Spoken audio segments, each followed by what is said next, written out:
Assalamualaikum warahmatullahi wabarakatuh. Salam sejahtera buat Sobat Lin Whitening dimanapun berada. Oke, Bim akan lanjutkan cerita Yechen-nya. Tapi seperti biasa, bantu tekan tombol like dan berkomentar juga. Terima kasih sesudah dan sebelumnya. Dan saya dapat memperkenalkan Anda kepada mereka. Bab 1051 sampai bab 1055. Kata-kata Ito Yuhiko yang membuat Ye Chen tiba-tiba waspada. Dia bertanya, "Tuan Ito, apakah Anda kenal dengan ketua Nippon Steel?" Persahabatan itu sangat dalam. Ye Chen mengangguk dan berkata, "Kalau begitu tolong tanyakan padanya apakah dia akan bekerja sama dengan perusahaan China untuk membangun sebuah pabrik baru-baru ini. Dan jika demikian, tanyakan padanya perusahaan mana yang bekerja sama dengannya dan apakah sudah diselesaikan." Takehiko Ito segera berkata, "Oke, Tuan Ye, saya akan bertanya." Song Wanting buru-buru bertanya kepada Ye Chen, "Tuan Ye, apakah menurut Anda ada yang salah dengan Tuan Watanabe?" Ye Chen menggelengkan kepalanya, "Salah satunya adalah Watanabe ini, Bian Shinhei. Salah satunya meminta Anda untuk bertemu dengan Wakil Ketua Watanabe Shinhei. Keduanya dicurigai. Tapi saya masih belum yakin siapa yang bermasalah, dan tidak menutup kemungkinan keduanya baik-baik saja, atau keduanya ada masalah." Song Wanting mengangguk ringan, dan tidak berkata apa-apa lagi. Ini karena, dia juga tahu betul di dalam hatinya bahwa masalah ini jauh di luar kendalinya. Karena Ye Chen datang ke Jepang untuk dirinya sendiri, dia akan sepenuhnya mendengarkan pengaturannya. Ketika Ito Yuhiko mendengar bahwa mungkin ada masalah, dia buru-buru menepuk dadanya dan berkata, "Tuan Ye, saya sangat akrab dengan Watanabe Shinkazu. Meskipun dia sedikit licik dalam metode bisnisnya, dia masih sangat jujur. Saya percaya dia. Seharusnya tidak ada hubungannya dengan pembunuhan Mes. Tolong bantu saya menanyakan Watanabe Shinkazu ini. Dan tolong usahakan senatural mungkin saat bertanya, dan jangan sampai dia mendengar maksudmu." Ito Yuhiko mengangguk, segera mengeluarkan ponselnya, dan menemukan nomor telepon Watanabe Shinkazu memukul masa lalu.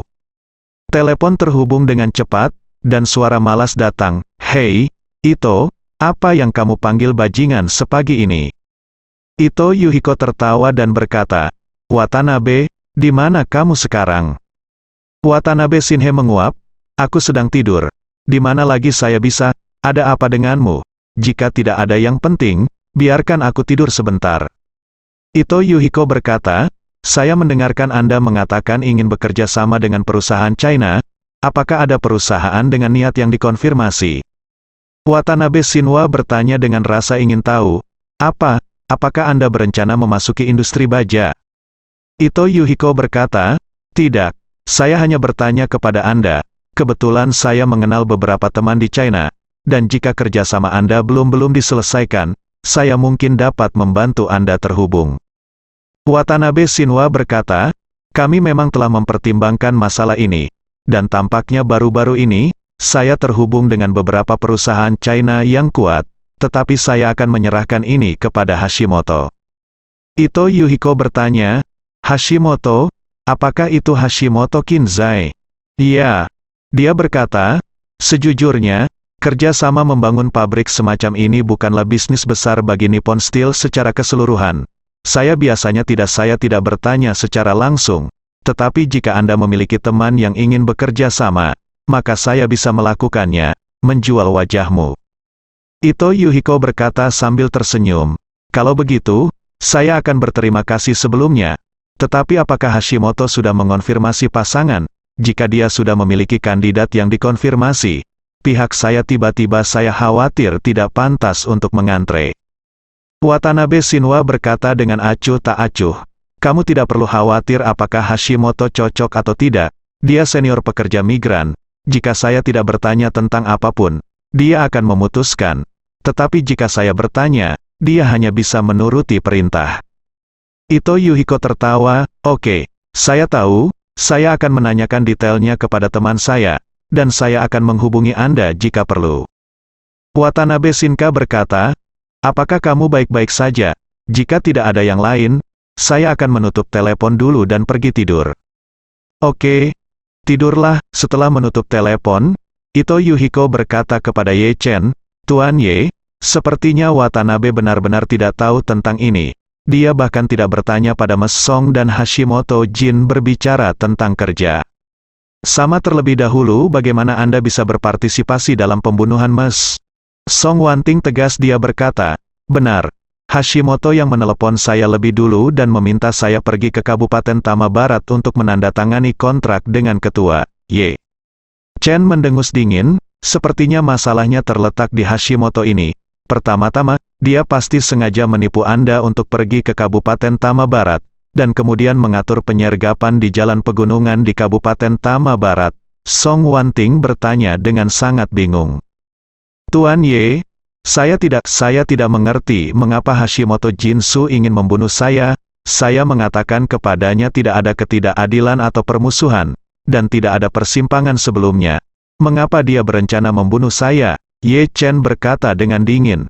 Banyak pelaku dan korban tidak saling mengenal, lain, dan sebagian besar orang yang benar-benar mendorongnya untuk membunuh satu sama lain. Itu untung, pasti bermanfaat untuk membunuhmu. Itu sebabnya dia melakukannya. Song Wanting benar-benar tidak tahu siapa yang menginginkan hidupnya. Meskipun bayang-bayang Song Rongrong dan Song Tianming melintas di benaknya, dia langsung menyangkal idenya sendiri. Dia merasa Song Rongrong tumbuh bersamanya dan memperlakukannya seperti saudara perempuannya sendiri. Jadi tidak mungkin dia memiliki perasaan buruk padanya. Bukannya Song Wanting tidak bersalah atau bodoh, tapi dia menganggap kasih sayang keluarga sangat berharga, dan dia tidak boleh meragukan sepupu dan pamannya. Ye Chen dapat melihat bahwa dia tidak mencurigai Song Rongrong, jadi dia hanya menyentuh topik ini seperti sentuhan yang dangkal. Dia hanya curiga pada Song Rongrong sekarang, dan tidak perlu memberitahu Song Wanting secara detail sampai dia menemukan bukti yang pasti. Jadi, dia berkata kepada Song Wanting, selama 2 hari terakhir, Wanting, Anda akan tinggal sementara di rumah Pak Ito. Seperti yang saya katakan, jangan menghubungi siapapun, apalagi memberitahu siapapun bahwa Anda masih hidup. Siapa yang mau untuk membunuhmu? Kamu, aku akan menyelidikinya. Song Wanting mengangguk ringan, dan berkata dengan hormat, Tuan Ye, Wanting siap membantumu. Ye Chen sedikit tersenyum, kamu belum tidur sepanjang malam. Setelah makan malam, kamu akan biarkan Nona Ito mengatur kamar untuk Anda istirahat. Nanako Ito buru-buru berkata, Nona Song, gaya kamar apa yang kamu suka? Apakah itu tikar tatami gaya Jepang atau tempat tidur empuk gaya Eropa? Saya akan membiarkan pelayan siapkan terlebih dahulu. Song Wanting buru-buru berkata, Nona Ito terlalu sopan, saya bisa melakukan apapun yang saya mau. Nanako Ito tersenyum manis, dalam hal ini, maka saya akan membantu Anda mengatur kamar tamu bergaya Jepang, yang bisa dianggap melakukan seperti yang dilakukan orang Romawi. Song Wanting berkata dengan sopan, kalau begitu terima kasih Nona Ito. Nanako Ito berkata dengan serius, Nona Song adalah teman Tuan Ye Chen. Ketika kamu datang ke rumah Ito, kamu akan memperlakukan tempat ini sebagai rumahmu sendiri. Kemudian, Nanako Ito berkata dengan sedikit penyesalan, Nona Song datang ke Tokyo, secara logis, saya harus menemani Anda melihat-lihat dengan baik, tetapi Tuan Ye Chen tidak membiarkan Anda menunjukkan wajah Anda, jadi saya hanya bisa salah Anda untuk tinggal di rumah kali ini, dan saya akan membawa Anda untuk menjaga baik-baik setelah masalah ini diselesaikan. Song Wanting tidak menyangka bahwa Ito Nanako, sebagai wanita tertua keluarga Ito, yang kekayaan dan latar belakangnya jauh lebih kuat darinya, tetapi dia sangat sopan padanya, dia tersanjung untuk sementara. Namun, dia segera menyadari masalah yang sangat nyata di dalam hatinya, dan berpikir dalam hati, Nona Ito dan saya belum pernah bertemu sebelumnya, dia sangat sopan kepada saya. Bukankah itu semua karena wajah Tuan Ye? Itu hanya bisa terjadi. Mengatakan bahwa Tuan Ye terlalu banyak kemampuan, terlalu banyak wajah. Ketika Song Wanting merasa jauh di lubuk hatinya, Nanako Ito sudah menyiapkan matcha dalam upacara minum teh Jepang, dan dia adalah orang pertama yang membawa cangkir teh itu ke Ye Chen. Membawa beberapa dengan sangat hormat, dia berkata dengan malu-malu, Tuan Ye Chen, tolong gunakan perlahan. Ye Chen sedikit mengangguk, dan berkata sambil tersenyum, terima kasih, Nanako. Setelah selesai berbicara, dia meraih keluar untuk mengambil cangkir teh. Nanako Ito melakukan hal yang sama lagi, dan memberikan piala kepada Song Wanting. Song Wanting menemukan bahwa meskipun Ito Nanako sangat sopan saat menyajikan teh untuk dirinya dan Ye Chen, matanya sedikit kurang cerah dibandingkan saat menyajikan teh untuk Ye Chen. Sebagai seorang wanita, Song Wanting sangat jelas tentang apa arti cahaya di mata Ito Nanako saat dia menghadapi Ye Chen. Jika seorang wanita memiliki cahaya yang berbeda di matanya ketika dia melihat seorang pria, maka pria ini pasti cinta di hatinya. Karena cahaya di mata adalah tatapan cinta, tiba-tiba, dia merasa sedih. Alasan kesedihannya adalah sepertinya tidak ada kekurangan wanita yang menyukainya di sisi Ye Chen. Apalagi para wanita yang menyukainya semuanya luar biasa. Belum lagi Nanako Ito, Yamato Nadeko, hanya Jinling, Qin Aosue dari keluarga Qin, dan Chen Xiaozhao yang berada di sebelah dokter ajaib Si, mana yang bukan yang paling cantik di dunia. Tapi, siapa yang tidak bisa melihat bahwa keduanya naksir Ye Chen? Memikirkan hal ini, dia menatap mata Ye Chen dengan sedikit kebencian, dan pada saat yang sama, dia juga merasa di dalam hatinya, kamu bajingan, aku benar-benar tidak tahu berapa banyak wanita yang telah kamu provokasi di luar. Begitu banyak wanita yang mencintai Anda, hutang yang sangat sayang. Saya melihat bagaimana Anda dapat melunasinya di masa depan. Pada saat ini, Ito Yuhiko, yang berada di samping, berkata kepada Song Wanting untuk menyenangkan Ye Chen, Nona Song, saya memiliki hubungan dengan ketua Nippon Steel Shinka Watanabe.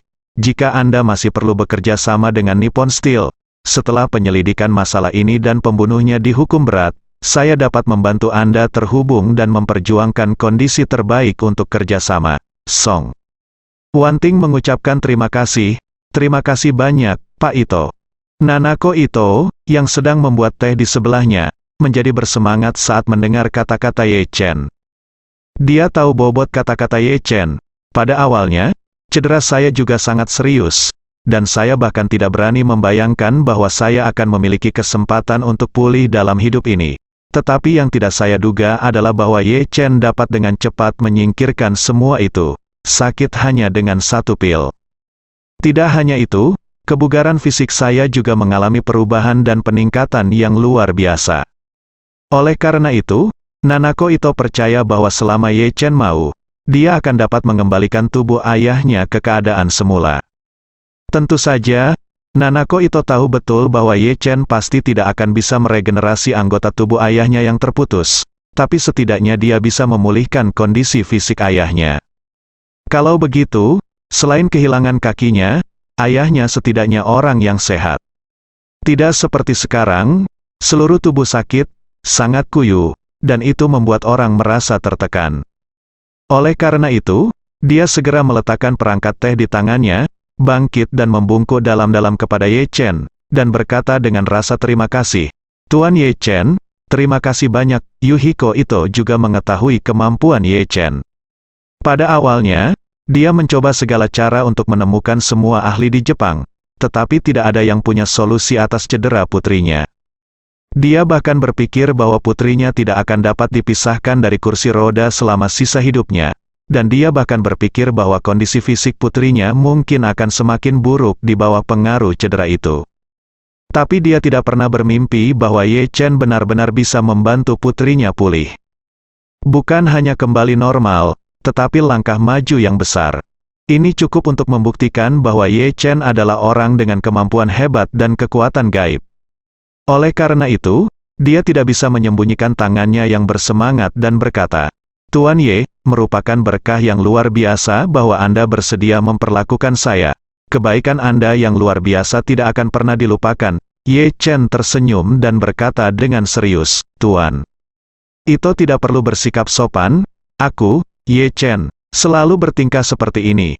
Jika kamu menghormatiku, aku pasti akan menghormatimu. Seperti yang dikatakan Ye Chen, dia selalu memiliki rasa keluhan dan keluhan yang jelas dalam dirinya, bekerja. Bukan hanya balas dendam yang harus dibalas, tapi juga kebaikan yang harus dibalas. Misalnya, Bibili di panti asuhan, dia membesarkan dirinya sendiri di masa kecilnya. Meskipun dia milik Tang Sihai, dia tetap berterima kasih padanya dan bahkan rela melakukan apapun untuknya. Contoh lain adalah Xiao Churan. Ketika dia sangat terpuruk, dia rela menikahi dirinya sendiri, dan dia tidak mengejek dan menghina dirinya sendiri seperti orang lain, tetapi menghormati dirinya sendiri sebagai tamu. Poin ini, Ye Chen tidak pernah lupa. Kadang-kadang, bahkan tidak perlu mencapai tingkat yang disebut kebaikan. Selama pihak lain memiliki cukup kebaikan terhadapnya, dia akan membalas lebih banyak kebaikan kepada pihak lain. Wang Zenggang tahu dia tersesat, dan Ye Chen memberinya ramuan. Qin Gang saleh, dan Ye Chen memberi keluarganya 2 ramuan. Song Wanting memperlakukannya dengan baik saat itu. Dia selalu menghormati dirinya sendiri, jadi aku juga bersedia mendoakannya gelar patriark dan bergegas ke Jepang semalaman untuk menyelamatkannya. Ini adalah kode etik Ye Chen. Pada saat ini, Ye Chen berpikir sangat sederhana.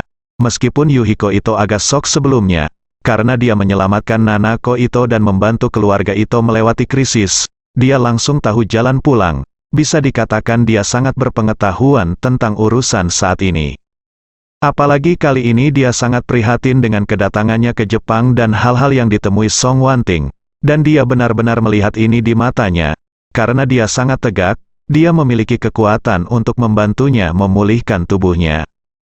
Lagi pula, saya masih memiliki banyak pil peremajaan, dan hal ini tidak terlalu berguna bagi saya, tetapi memiliki efek yang besar pada Ito Yuhiko. Dia bukan seniman bela diri, dan dia tidak terlalu tua. Jika 1/10 dari pil peremajaan dikerok dan direndam dalam air untuk ditelannya, itu pasti akan memulihkan kesehatan tubuhnya dengan cepat. Adapun mengapa dia tidak segera membawanya, alasan utamanya adalah untuk mengontrol ritme kurang lebih pada hal semacam ini. Terkadang, bermurah hati kepada orang lain membutuhkan ritme. Meskipun kemurahan hati adalah hal yang baik, ia juga seperti obat, yang tidak hanya menyembuhkan penyakit, tetapi juga menyakiti orang lain. Sama seperti saat menyuntikkan obat, kita harus merumuskan takaran pemberian yang ilmiah dan wajar sesuai dengan sifat obat dan kondisi pasien. Siang hari, di pegunungan Kabupaten Nishitama, cuaca di Tokyo hari ini sangat bagus. Langit cerah, matahari yang hangat menggantung tinggi di langit, memenuhi seluruh bumi dengan kehangatan dan kecerahan. Cuacanya sangat bagus dan jarak pandangnya sangat bagus, sehingga sangat cocok untuk pencarian dan penyelamatan. Departemen Kepolisian Metropolitan Tokyo mencari sepanjang malam, tetapi tidak dapat menemukan jejak yang terkait dengan Song Wanting, yang membuat seluruh Departemen Kepolisian Metropolitan putus asa. Rentang pencarian, dengan lokasi kecelakaan sebagai pusatnya, mula-mula menyebar hingga 5 km, lalu menyebar hingga 10 km, tetapi tetap tidak menemukan apapun. Departemen Kepolisian Metropolitan memutuskan untuk memperluas jangkauan pencarian hingga 20 km. Jika 20 km tidak ditemukan, itu hanya dapat mengumumkan bahwa Song Wanting hilang dan keberadaannya tidak diketahui. Song Rongrong panik saat ini, yang dia butuhkan sekarang adalah menemukan tubuh Song Wanting sesegera mungkin. Jika tidak, kematian Song Wanting tidak akan pasti selama sehari, dan dia tidak akan memiliki kedamaian selama sehari. Hashimoto Jinxian juga sangat cemas, dan sekarang Departemen Kepolisian Metropolitan Tokyo sangat curiga bahwa Song Wanting dan rombongannya sengaja dibunuh, sehingga mereka mulai menyelidiki dari tempat kejadian. Meskipun bawahan Hashimoto telah menangani TKP dengan sangat hati-hati, sama sekali tidak ada kejahatan yang sempurna di dunia ini. Tidak peduli seberapa hati-hati mereka pasti akan meninggalkan petunjuk. Selama polisi menemukan petunjuk kuncinya, mereka dapat mengikuti petunjuk tersebut dan mencari tahu konteks keseluruhan dari keseluruhan kejadian. Saat itu, tidak akan ada yang bisa kabur dari orang-orang yang sebenarnya melakukan pembunuhan, hingga Hashimoto Kinaki yang memberi perintah di belakang layar. Tuan Song yang berada jauh di Jinling masih mengkhawatirkan keberadaan Song Wanting. Dia menelepon Song Rongrong beberapa kali di pagi hari, menanyakan kemajuan Departemen Kepolisian Metropolitan Tokyo, tetapi Song Rongrong memberinya umpan balik bahwa dia tidak menemukan petunjuk apapun. Ini juga membuat lelaki tua itu merasa semakin berat. Meskipun dia berharap cucunya aman dan sehat, tetapi sudah lama tidak ada kabar, dan dia telah mempersiapkan yang terburuk di hatinya. Dia tahu bahwa semakin lama waktu berlalu, semakin kecil kemungkinan cucunya akan selamat. Jadi, dia buru-buru memanggil Ye Chen. Segera setelah panggilan telepon dilakukan, dia tersedak dengan isak tangis memohon dan berkata, "Tuan Ye, tolong temukan cara untuk menyelamatkan Wan Ting." Saat dia berbicara, lelaki tua itu tidak menahan diri sejenak, tetapi menangis dengan keras. Ye Chen buru-buru menghibur, "Jangan khawatir, orang tua, saya pasti akan mencoba yang terbaik untuk membantu urusan Wan Ting." Orang tua Song mengeluh, "Tuan Ye, Anda tidak tahu, kehormatan telah pergi ke Jepang dalam semalam, tetapi pihak Jepang saya belum menemukan keberadaan Wan Ting sampai sekarang, dan 3 orang yang bersama Wan Ting telah meninggal, dan hidup dan mati Wan Ting tidak pasti. Ini, bagaimana saya tidak cemas?" Ye Chen awalnya memikirkan apakah akan memberitahu Tuan Song bahwa Song Wan Ting aman. Tapi setelah banyak pertimbangan, "Saya masih merasa lubang ini harus ditutup. Jika saya mengatakan saya tidak akan memberitahu, maka saya tidak akan memberitahu siapapun." Apakah itu Tuan Song atau orang lain yang bertanya, saya tidak bisa mengungkapkan setengahnya. Jadi, dia berkata kepada Tuan Song, "Jangan khawatir, Tuan Song, saya sudah memberitahu teman-teman saya di Tokyo untuk membantu menemukan keberadaan Wan Ting. Jika ada berita, saya akan memberitahu Anda sesegera mungkin." Song tercekat dan berkata, "Tuan Ye, sejujurnya, kali ini saya memiliki firasat yang sangat buruk. Kecelakaan keinginan tampaknya merupakan kecelakaan buatan manusia, dan semua orang telah meninggal. Hanya dia yang hilang. Saya merasa bahwa dia mungkin mengalami kecelakaan, atau akan mengalami kecelakaan." Ye Chen berkata, "Orang tua, belum ada kesimpulan tentang masalah ini, jadi Anda tidak perlu terlalu pesimis. Saya percaya bahwa orang-orang yang beruntung di Wan Ting memiliki bakatnya sendiri, dan mereka harus bisa menyelamatkan hari." Patua Song terdiam sesaat, dan kemudian dia berbicara, "Saya memohon, Tuan Ye, jika mungkin, lelaki tua ini berani meminta satu hal dari Anda." Ye Chen buru-buru berkata, "Tolong beritahu saya, Patua." Patua Song dengan gemetar berkata, "Tuan Ye, saya mohon Anda meluangkan waktu untuk pergi perjalanan ke Jepang. Di dunia ini, saya khawatir hanya Anda yang memiliki kesempatan untuk menyelamatkannya." Ye Chen tidak memberitahu keluarga Song tentang kedatangannya ke Jepang. Oleh karena itu, Tuan Song masih mengira ada orang lain di Jinling. Tapi sekarang Tuan Song berkata demikian. Dia tidak bersembunyi lagi, dan berkata, "Tuan Song, sejujurnya, saya di Tokyo sekarang. Saya akan melakukan yang terbaik untuk urusan Wan Ting." Tuan Song adalah terkejut dan bersemangat bertanya, "Tuan Ye, apakah kamu di Tokyo? Kapan kamu pergi?" "Saya mendengar bahwa Marvin Ye datang ke Tokyo." Song Rongrong gemetar ketakutan. Dia tidak pernah berpikir bahwa Ye Chen akan berada di Tokyo. Dia tahu bahwa Song Wan Ting mudah untuk dihadapi, dan lelaki tua itu mudah untuk dihadapi. Tetapi Tuan Ye Chen Ye jelas bukan orang yang mudah untuk dihadapi. Jadi, ketika dia mendengar tentang ini, dia tiba-tiba panik. Tuan Song di ujung telepon bertanya dengan heran, "Yang mulia, ada apa denganmu? Apa yang membuat keributan seperti itu?" Song Rongrong akhirnya sadar, menekan ketegangan jauh di dalam hatinya, dan berkata, "Kakek, Ye Guru, mengapa dia datang ke sini? Saya tidak percaya. Apakah dia datang ke sini untuk urusan Wan Ting?" Tuan Song bersenandung, dan berkata, "Tuan Ye adalah orang yang sangat saleh, dan hubungan antara menginginkan dan Tuan Ye selalu sangat baik. Sekarang setelah sesuatu terjadi padanya, Tuan Ye bergegas ke Tokyo secepat mungkin, yang menunjukkan betapa pentingnya Tuan Ye. Dengan bantuan Tuan Ye, peluang menemukan menginginkan jauh lebih tinggi." Song Rongrong marah karena kebencian. Dia berteriak dalam hatinya, "Sial, Ye Chen bajingan, kenapa dia datang ke Tokyo saat ini? Dia tidak ada di rumah untuk menemani istrinya. Apa yang dia lakukan di Tokyo? Ye Chen tidak bisa pindah di Tokyo tanpa dia, kan?" Song Rongrong sangat jelas tentang kemampuan Ye Chen.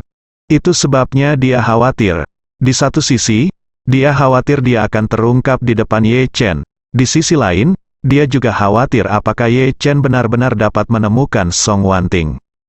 Jika dia benar-benar menyelamatkan Song Wanting, apa yang harus dia lakukan?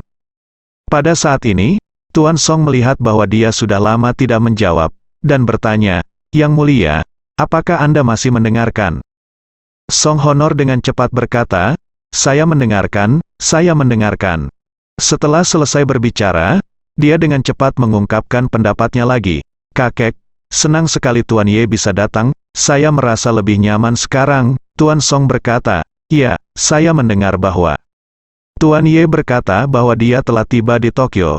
Tiba-tiba hati ini memang menjadi lebih tenang. Saya percaya bahwa dengan Tuan Ye, keinginan akan dapat mengubah bahaya menjadi keberuntungan. Song Rongrong hanya bisa menggema, "Kakek, kamu benar. Saya juga berpikir begitu dengan Tuan Ye, menginginkan akan aman dan baik." Tuan Song memberikan senyuman langka dan berkata, "Yang mulia, jika Anda menutup telepon nanti, segera hubungi Tuan Ye, dan kemudian cepatlah menemui Tuan Ye. Semua hal di Tokyo harus diperintahkan oleh Tuan Ye, mengerti?" Song Rongrong berkata tanpa ragu, "Jangan khawatir, kakek, saya akan mengikuti petunjuk Tuan Ye." Tuan Song berkata dengan puas, "Cukup jika Anda memiliki kesadaran ini, cepat bangun dan hubungi Tuan Ye." Song Rongrong buru-buru berkata, "Oke kakek, kalau begitu aku akan menutup telepon dulu." "Oke." Song Rongrong menutup telepon lelaki tua itu, dan nadinya meledak karena marah.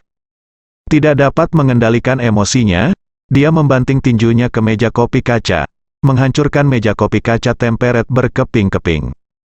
Pada saat yang sama, tangan kanannya juga tergores kaca, dan segera ada beberapa luka berdarah. Song Rongrong sama sekali tidak peduli dengan rasa sakitnya, pikirannya penuh dengan kemarahan dan ketegangan saat ini. Dia sudah membenci Ye Chen sampai ke tulang, dan berpikir dalam hati, "Ye Chen ini, kamu terlalu toleran untuk ikut campur dalam urusan orang lain, urusanku sendiri. Jika kamu tidak bersikeras ikut campur di masa lalu, lelaki tua itu tidak akan melawan arus dan membiarkan Song Wanting, seorang wanita, menjadi kepala keluarga Song. Kalau begitu, aku tentu saja tidak akan berpikir untuk membunuhnya." Memikirkan hal ini, mata Song Rongrong penuh kebencian, dan dia berkata dengan dingin, "Ye Chen, Song Wanting, sebaiknya kamu tidak memberiku masalah. Apa yang kamu lakukan? Kalau tidak, aku tidak peduli siapa kamu. Tuan Ye, aku pasti akan menemukan cara untuk membunuhmu." Setelah selesai berbicara, Song Rongrong kembali tenang, mengeluarkan ponselnya, dan panggil Ye Chen. Begitu panggilan dilakukan, Song Rongrong mendengar Ye Chen berkata di ujung telepon, "Hai, halo." Dia buru-buru berkata, "Tuan Ye, saya Song Honor," bersambung.